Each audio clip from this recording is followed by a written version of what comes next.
Hey everybody, this is our Dragon Scales rain chain, and I just wanted to show you the parts here and then a little video about how to assemble it. There's the top cup and the bottom cup because they're a little bit different. There's all the pieces that go in the middle. There's a bunch of those. Here's the V-hook that you can use to attach it to your gutter. And alright, be right back. Alright, I'm back. This is the top piece that was labeled in the beginning of the video because the whole thing's going to hang from here.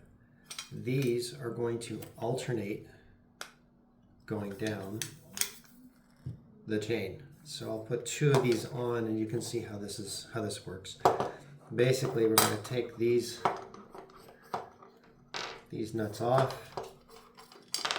Okay, so I took those off, and then this is going to go in here like this.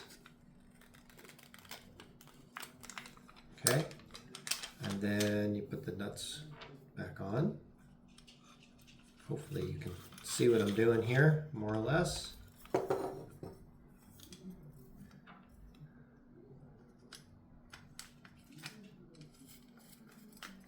Okay, so that's the first bit that's now made. Then you would take these off and you would connect the next one like that and go all the way to the bottom of your chain, and you use that bottom one as the last piece because that has a hook like this for the very bottom. Hope that helps. Thanks.